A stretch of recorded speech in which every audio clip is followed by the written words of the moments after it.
June 6, 1944. 0630 Berlin. The wolf's lair is silent. Rain taps against the pine trees outside Hitler's headquarters in East Prussia. Inside, the corridors are dim. The concrete walls sweat with cold. A young adjutant stands frozen outside the Führer's bedroom door, a message clutched in his hand, his knuckles white. Across the channel, the coast of Normandy is on fire. You can almost feel the salt spray in the air. The thunder of naval guns rolls over the beaches like a continuous earthquake. Landing craft slam into the sand. Ramps crash down. Men run forward into smoke, wire, and machine gun fire. Above them, the sky is thick with parachutes. But here, in Germany's most guarded fortress, Adolf Hitler is still asleep. At 0630, Field Marshal Wilhelm Keitel receives the first confirmed reports: massive landings along the Normandy coast, airborne troops dropping inland, hundreds of ships, thousands of aircraft. Keitel hesitates. Hitler has given strict orders. No one wakes him without absolute certainty. The Führer had been up late, convinced the Allies were bluffing again. Another feint, another deception. For months, German intelligence had been obsessed with one place, Pas-de-Calais. The shortest crossing, the closest point to England, the obvious target. Everything pointed there. Fake radio traffic, dummy tanks, phantom divisions. The mysterious 1st U.S. Army Group under General George Patton parked across from Calais like a coiled spring. Hitler had studied the maps himself. He had pounded the table. He had told his generals the real invasion would come there. Normandy was a distraction, a decoy, a sacrifice. So when the first alarms came in from the west, they were quietly filed away. At 0645, General Alfred Jodl enters the Situation Room. Reports stack up. Radar stations show massive air formations. Coastal batteries report naval bombardment. The 352nd Infantry Division is already in contact with enemy forces. Still, no one dares wake Hitler. In Normandy, American Rangers are scaling the cliffs of Point du Hoc under machine gun fire. At Omaha Beach, men are drowning under the weight of their own equipment. The surf is red with blood. German MG-42s carve lanes through the waves. At Utah, airborne troops from the 82nd and 101st scatter across the countryside, fighting in hedgerows, barns, and flooded fields. But in Berlin, the war waits for permission.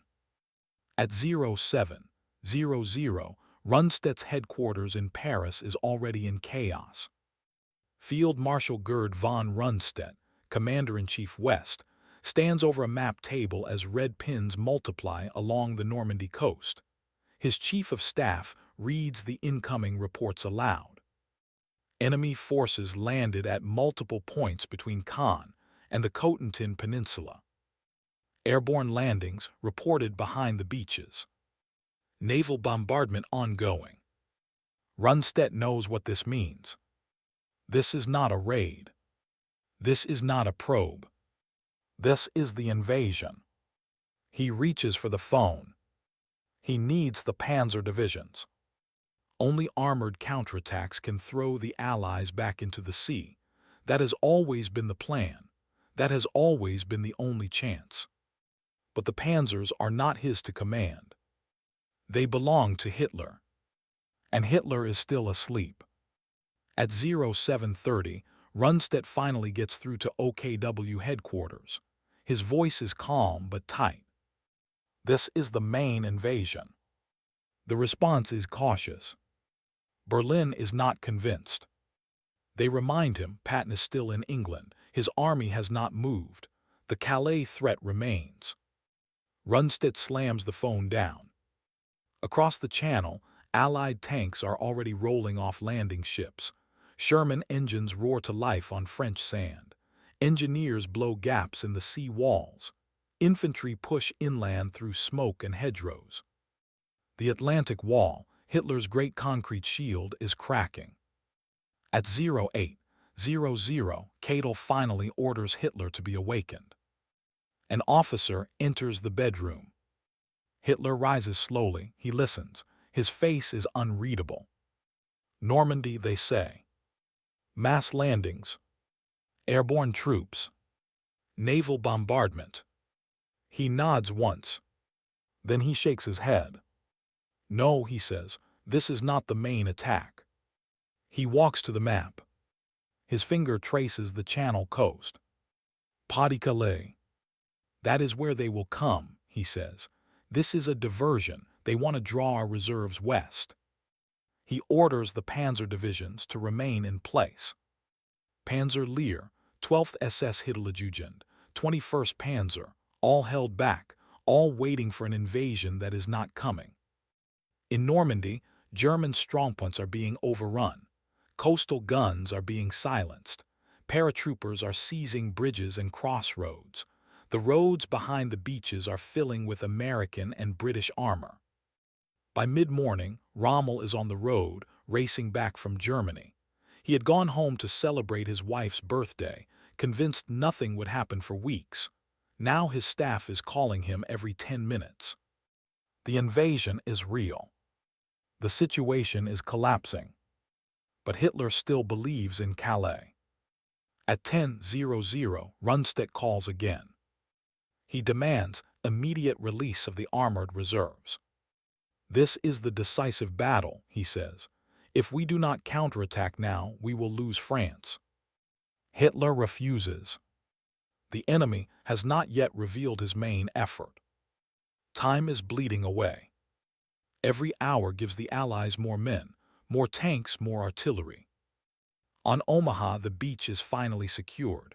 On Gold and Sword, British troops are pushing toward Caen. On Juno, Canadian units are advancing inland. The bridgehead is forming. At noon, Hitler finally authorizes limited movement. Too little. Too late.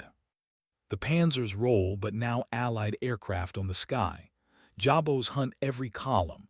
Roads are cratered. Bridges are destroyed. What should have been a crushing counterattack becomes a staggered trickle. And still Hitler waits for Patton. In the afternoon, intelligence reports arrive confirming what Rundstedt already knows. There is no second invasion. There is no phantom army. Normandy is the real thing. Hitler stares at the map. For the first time, doubt creeps in. The deception has worked. The Atlantic wall is breaking. And the door to Europe is opening. But the moment of realization is still ahead.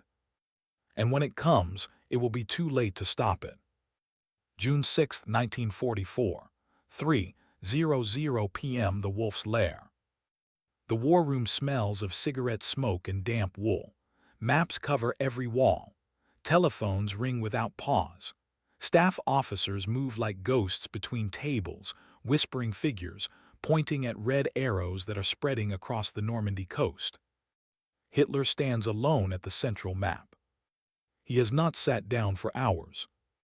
His eyes are fixed on northern France. Caen, Bayeux, Carentan, Cherbourg. The names now feel heavier than they did this morning. Each one represents thousands of Allied soldiers pouring inland. Cadel approaches carefully. Main Fouhra, new reports from the 7th Army. Hitler does not turn. Cadel reads anyway. Enemy armor is advancing beyond the beaches. Air superiority is total. Our coastal divisions are heavily engaged. A pause. Panzer Lehr has been delayed by air attacks. The 12th SS cannot reach the front before nightfall. Hitler closes his eyes. For the first time, the certainty he had carried for months begins to crack. Across France, German commanders are already fighting a battle they were never allowed to prepare for.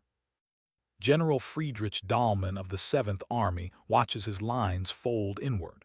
His infantry divisions are exhausted. Many are second-rate formations made up of older men and foreign conscripts. They were never meant to stop a full-scale invasion. They were meant to hold until the panzers arrived. but the panzers are still on the road. In Normandy, the Allied bridgehead is now continuous. From Utah to Sword, the beaches are connected. Supplies pour ashore. Artillery is being emplaced. Airfields are already under construction. You can almost hear the hammering of steel matting as engineers build runways on French soil. The Allies are not just landing. They are staying. At 4:00 p.m., Rommel finally reaches his headquarters. He storms into the command bunker, still in his leather coat, dust from the road on his boots. His staff surrounds him, speaking all at once. He silences them with a raised hand. Then he walks to the map. One look is enough. Rommel had warned them. He had said the invasion would be decided on the beaches.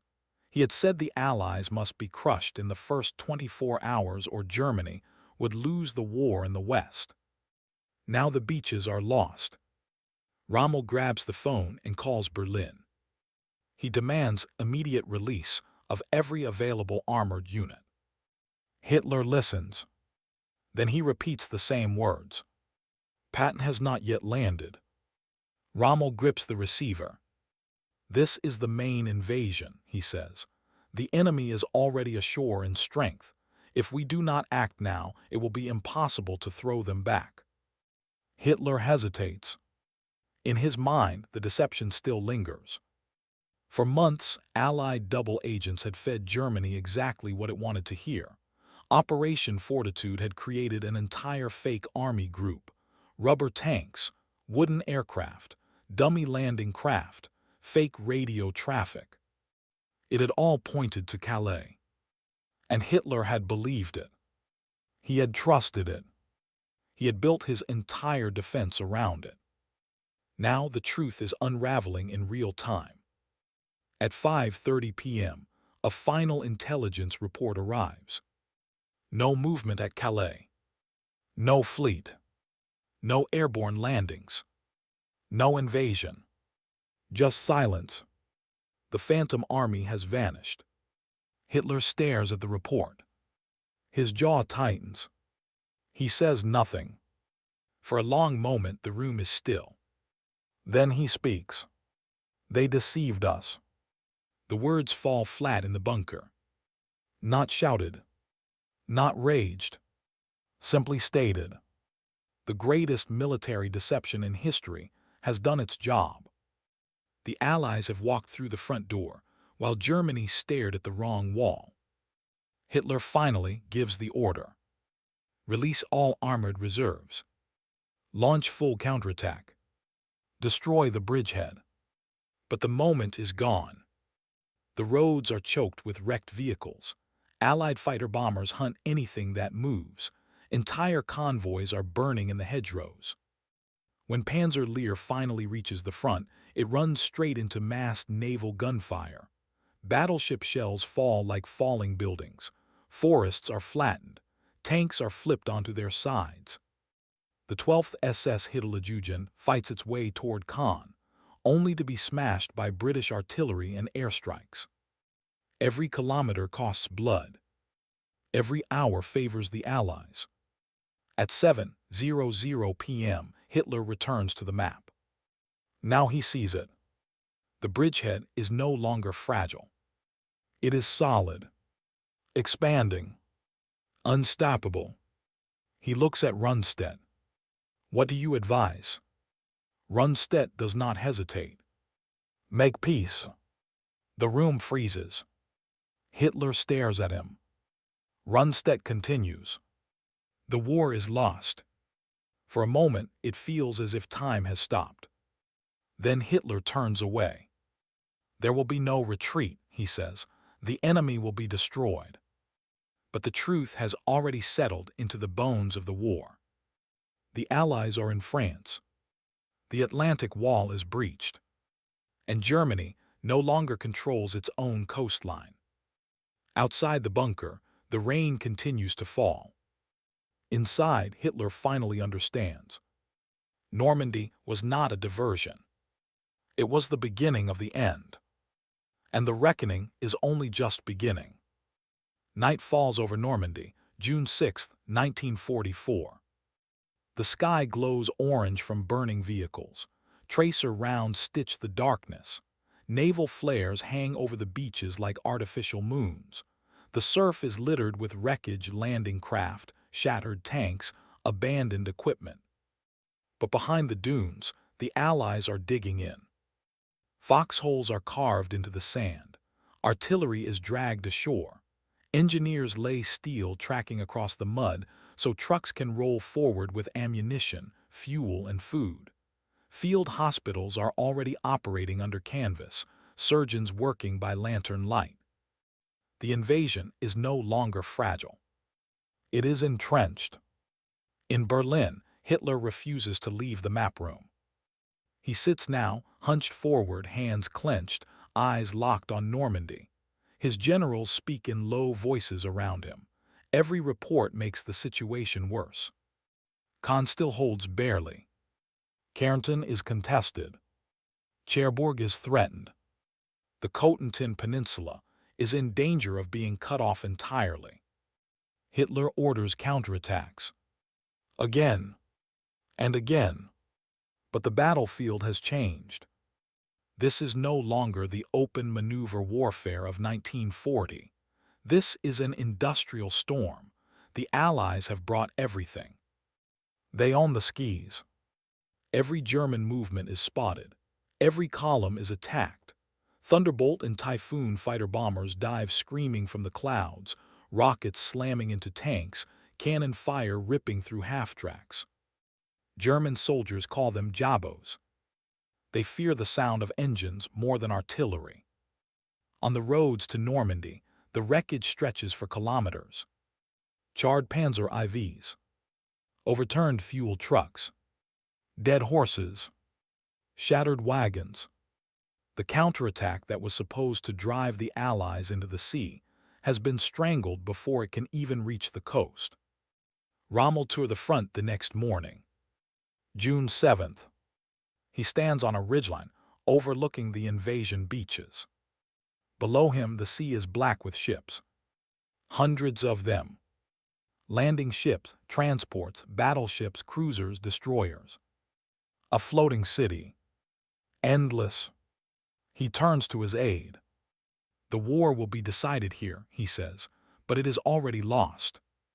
Along the hedgerows, German infantry dig in among apple orchards and stone walls. They prepare for a kind of fighting they have never faced. The Americans call it bocage hell. Every field is a fortress. Every lane is a killing zone. Every hedgerow hides machine guns, mortars, snipers. The Germans fight hard, but they are being ground down. In the air, Allied bombers roar overhead in waves. Entire villages vanish under carpets of explosives. Roads are erased. Railways are severed. The logistical lifeline of the German army is being cut piece by piece. In Berlin, Hitler watches the map bleed red. He demands loyalty. He demands sacrifice. He demands impossible victories. But the generals can see what he refuses to admit. The Western Front is back. And this time, Germany is not strong enough to stop it. On June 9th, Cherbourg is isolated. On June 13th, Caen is under relentless bombardment.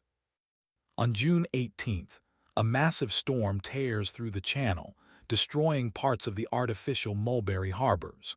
Hitler allows himself a flicker of hope. Perhaps the sea itself will save Germany. But the Allies adapt. They repair. They rebuild. They land more men. More tanks. More guns.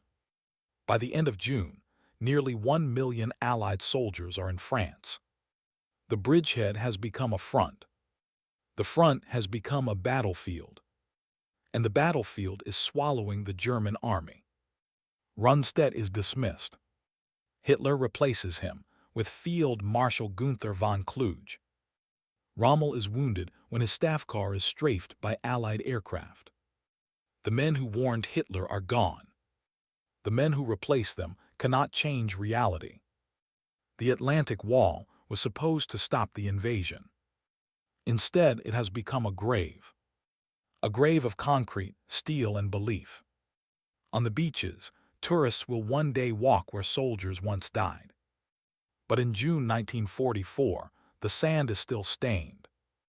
The water still carries wreckage, and the echoes of gunfire still roll across the sea. Hitler retreats further into fantasy. He speaks of miracle weapons, of secret armies, of divisions that no longer exist. He pins his hopes on retaliation rockets and jet fighters that are too few, too late. Meanwhile, in Normandy, the Allies prepare for the breakout. Operation Cobra. The hammer blow. The moment when the hedgerows will finally be smashed open, and the armored columns will surge into open country. Germany's last chance to contain the invasion is slipping away. And Hitler knows it. He just cannot stop it. Because the war has moved beyond him. Beyond his orders. Beyond his will. The Western Front is alive again. And it is coming for Berlin. Late July 1944, Normandy. The air trembles. For hours, the horizon flashes white as thousands of Allied bombers pass overhead in endless streams. The sound is not a roar anymore. It is a continuous tearing of the sky itself. On the ground, German soldiers press themselves into trenches and foxholes. Some pray, some shake, some simply stare upward, waiting. Then the bombs begin to fall. Operation Cobra opens with one of the heaviest aerial bombardments in military history. Entire German positions vanish under rolling walls of fire. The earth lifts, trees are ripped out by their roots, tanks are flipped like toys. When the dust clears, American armored divisions surge forward. This is the moment Rommel had feared. The hedgerows are breached. The line is broken. In Berlin, Hitler watches the situation unravel.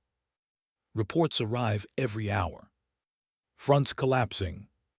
Divisions shattered. Gaps opening. He demands counterattacks. They fail. He demands last stands. They are overrun. He demands loyalty unto death.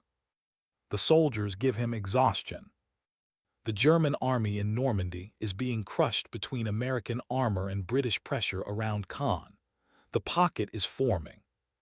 The trap is closing. Field Marshal von Kluge tries to pull his forces back. Hitler forbids retreat. Hold at all costs. But there is no line left to hold.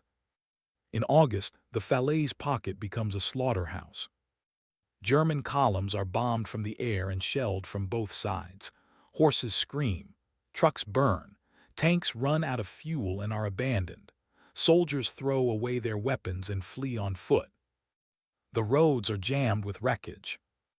The smell of death hangs in the summer heat. Allied pilots call it the highway of death. By the time the pocket finally closes, the German 7th Army has ceased to exist. Over 50,000 men are killed or captured. Nearly all heavy equipment is lost. France is lost. Paris rises in revolt. The Allies race east. Patton's tanks roll across open countryside at a pace that shocks even their own commanders. Entire German units surrender without firing a shot. The Atlantic Wall is now hundreds of kilometers behind the front. The invasion that Hitler dismissed has become a flood. In Berlin, the Führer moves into deeper isolation. He blames his generals. He blames the Luftwaffe. He blames the army.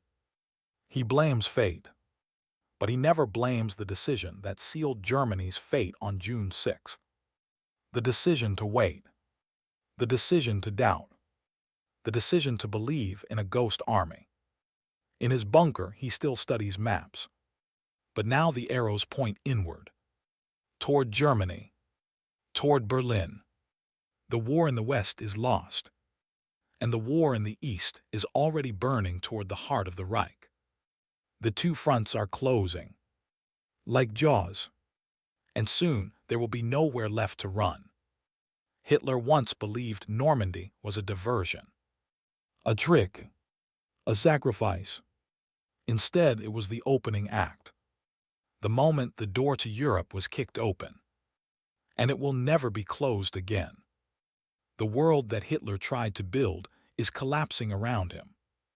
Brick by brick, division by division, front by front. The reckoning is coming, and it is unstoppable. April 1945, Berlin. The city shakes day and night. Artillery pounds the suburbs. Soviet Katyusha rockets scream overhead. The sky is a permanent haze of smoke and dust. Buildings collapse into the streets. Fires burn unchecked. The Red Army is at the gates.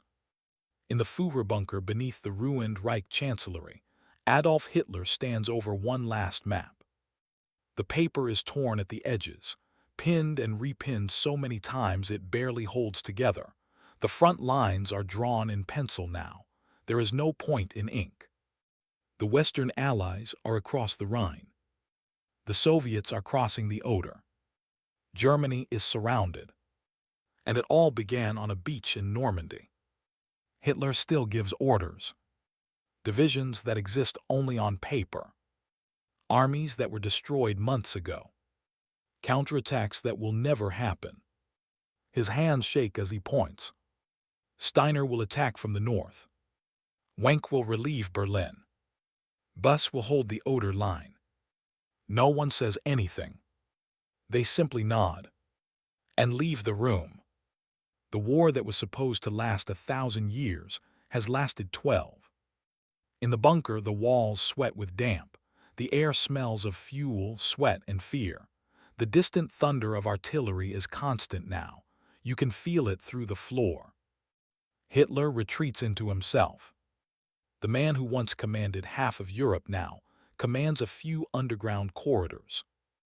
On April 30th, 1945, he sits in his private room. The world above is burning. He signs his last will and testament. He shakes hands with his staff. Then the door closes. A gunshot echoes through the bunker. The war in Europe ends 8 days later. When Allied soldiers walk the beaches of Normandy in victory, they find rusting hulks of steel and concrete. The remains of Hitler's Atlantic Wall stand like tombstones facing the sea. The place where the Third Reich began to die. The deception that broke Germany's defense. The day Hitler waited. The day he hesitated. The day he believed in a phantom army. June 6, 1944. The moment when the world changed, and history turned on a single decision. End.